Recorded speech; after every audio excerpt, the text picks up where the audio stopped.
नमस्कार, good morning to all of you. Dear बच्चों, आप लोगों के लिए मैं नेक्स्ट सेशन में लेकर आया हूँ उत्तक क्लास 9 बायोलॉजी चैप्टर 2 का अगला पॉइंट, अगला डिस्क्रिप्शन पॉइंट जिनके बारे में हम लोग जानेंगे। द सेकेंड टॉपिक इज अस्थाई उत्तक। कहा जाता है कि महफिल न होती नज़ारे न होते, महफिल न होती नज़ारे न होते, यूँ चांद के पहलू में सितारे न होते। महफिल न होती नज़ारे न होते, यूँ चांद के पहलू में सितारे न होते। हम इसलिए करते हैं आपकी परवाह, हम इसलिए करते हैं आपकी परवाह। परवाह का मतलब होता है चिंता या फिर आपके बारे में सोचना। तो हम इसलिए करते हैं आपकी परवाह क्योंकि दिल के करीब सारे नहीं होते।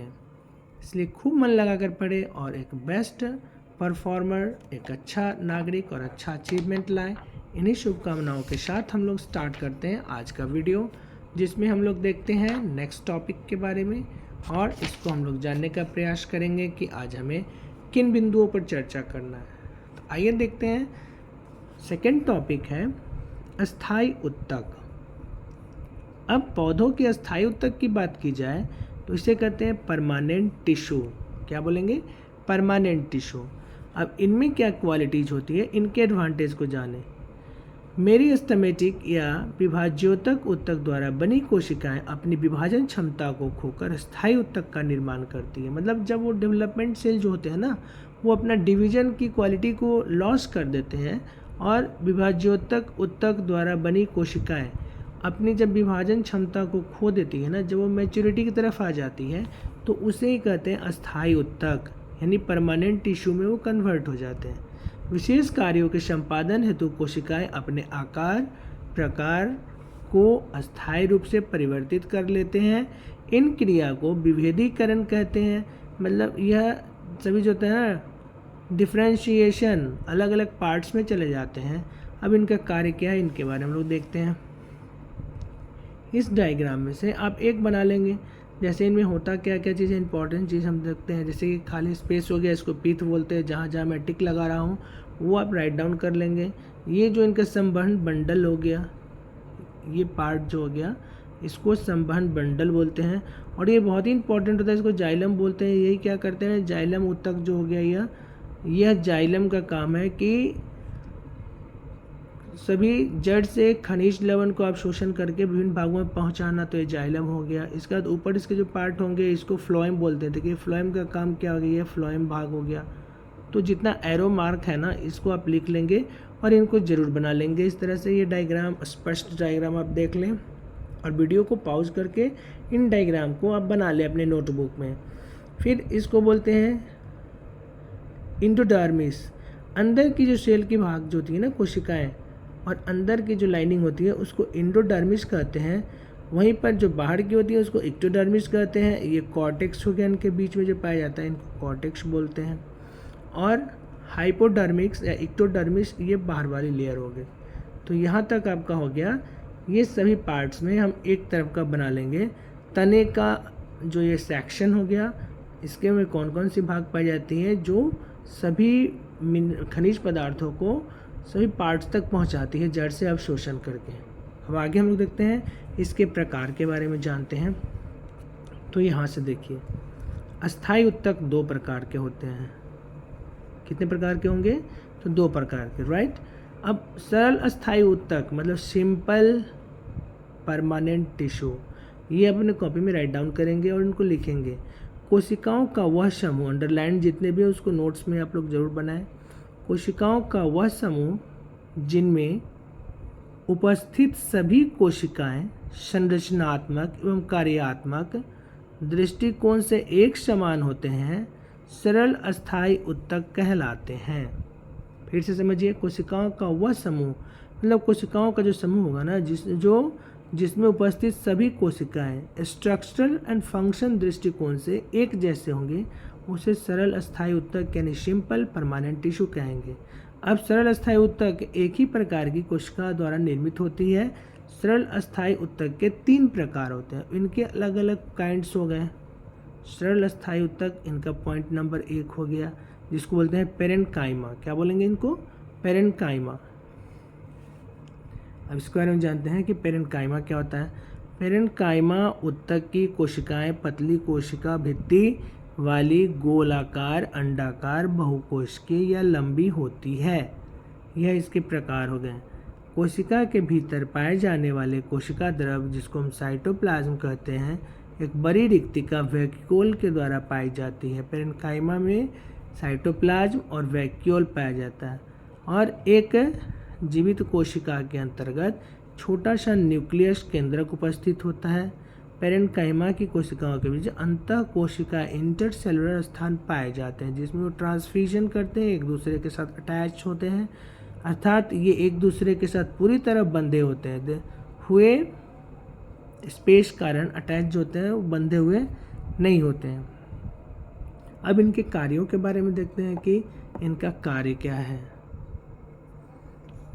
अब फंक्शन के रूप में हम लोग लिखेंगे कि पेरेन्काइमा ऊतक अन्य कोशिकाओं के बीच के खाली स्थान को, अन्य सेल के बीच के खाली स्थान को भरने के लिए भरण ऊतक, पैकिंग टिश्यू के रूप में पाए जाते हैं। शकीय मतलब हर्ब्स वाले जो पौधे होते हैं, उनके तने का आधार का मुख्य भाग बनाता है और इन्हें सहारा प्रदान करता है। या इसका दूसरा का इसका मुख्य कार्य भोजन को संग्रह करना है, इसलिए इन्हें खाद्य संचय ऊतक भी कहते हैं, जैसे आलू में या एमाइलोप्लास्ट के रूप में होते हैं। तो ये इनके इंपॉर्टेंट कार्य हो गए, जिनको आप राइट डाउन करेंगे। 1 2 3 पॉइंट अब आते हैं नेक्स्ट इसके टॉपिक पे, जिसको बोलते हैं कोलेन्काइमा। अब कोलेन्काइमा किसको बोलेंगे? पौधे में लचीलापन का गुण प्रदान करने वाले ऊतक को कोलेन्काइमा कहते हैं। जैसे फल लगते हैं या कोई चीज़ पौधा जो झुक जाती है, लचीलापन होता है, इसका मुख्य प्रभाव कोलेन्काइमा पर पड़ता है। इन्हीं कारण पौधे में लचीलापन आता है। जैसे लचीलापन के कारण पौधे हवा में तेज झोंकों या आंधी में बिना टूटे हुए बने रहते हैं। देखिए बहुत ही इंपॉर्टेंट है, इसको नोट करें कि कोलेन्काइमा के द्वारा पौधा में लचीलापन आता है और यह आंधी पानी में झुककर जो हिलता है या टूटता नहीं है, इसका मुख्य कारक है कोलेन्काइमा। अब इसके स्ट्रक्चर को बना लें कि इसमें क्या क्या चीज़ होता है, तो यहाँ पर देखिए ये वाला स्ट्रक्चर आप बना लें। कोलेन्काइमा में ये मध्य पट्टिका हो गया, बीच वाला जो भाग हो गया, कोशिका द्रव्य, बीच में जो ये सब कोशिका द्रव्य हैं जितने हो गया, रसधानी हो गई, और ये केंद्रक है इसका, और प्रत्येक कोने पर अतिरिक्त सेलुलोज की मोटाइयाँ, ये सेलुलोज के कारण इसमें करापन आता है तो सेलुलोज हो गया, और पतली पार्श्व भित्तियाँ।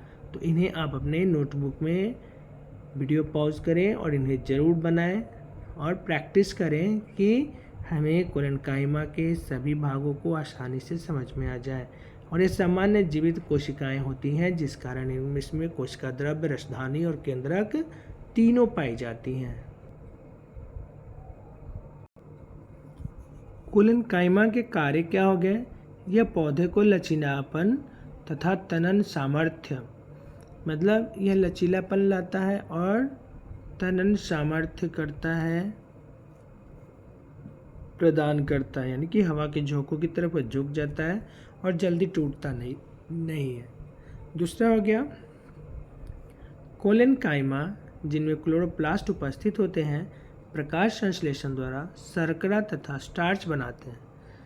कोलेन्काइमा में ही क्लोरोप्लास्ट होता है। क्लोरोप्लास्ट के कारण ही पत्तियों का रंग हरा होता है और यही प्रकाश संश्लेषण की क्रिया करती है, जिसके द्वारा हरे पौधे भोजन निर्माण करते हैं, अपने लिए शर्करा तथा स्टार्च बनाते हैं।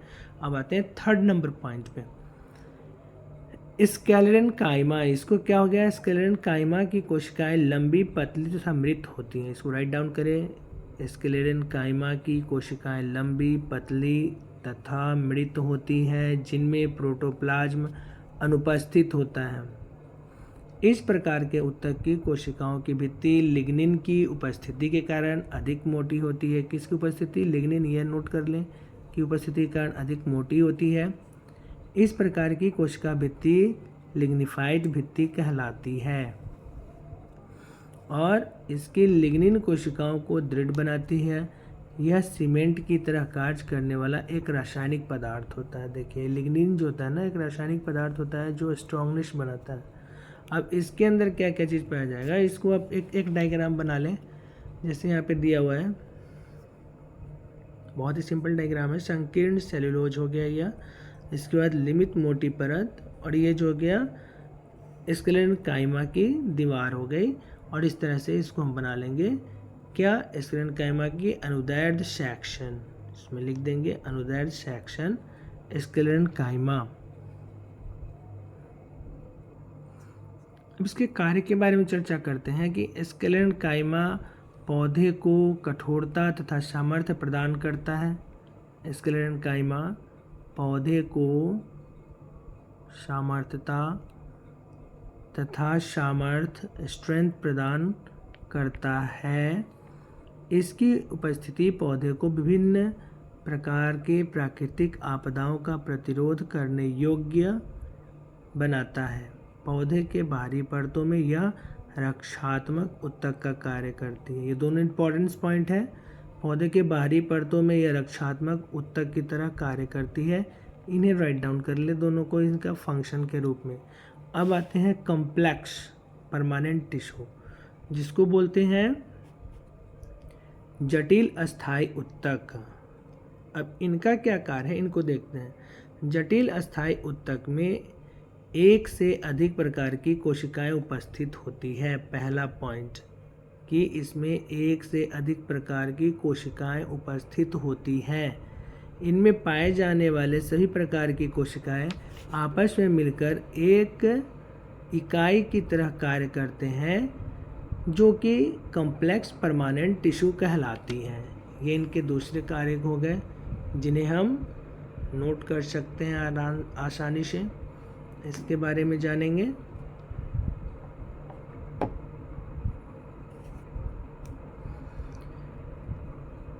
अब जटिल अस्थायी ऊतक के बारे में चर्चा की। जटिल अस्थायी ऊतक दो प्रकार के होते हैं।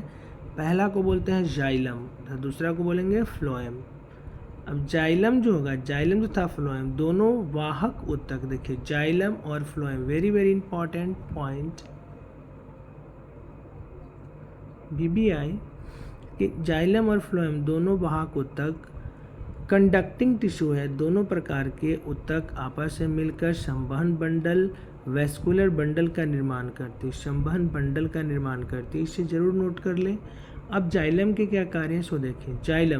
जाइलम एक प्रकार का संवहन ऊतक है जो पौधे को यांत्रिक सहारा भी प्रदान करता है। जाइलम ऊतक का निर्माण 4 प्रकार की कोशिकाओं से होता है, जिसको बोलते हैं कौन कौन सा, tracheids, vessels, xylem parenchyma, xylem fibre. ये 4 प्रकार के अलग अलग कोशिकाओं से जाइलम ऊतक का निर्माण हुआ। तो यहाँ तक जाइलम के बारे में नोट कर लें और इसके डायग्राम को देखें कि यह किस तरह से बना हुआ है। इस डायग्राम को बना लें।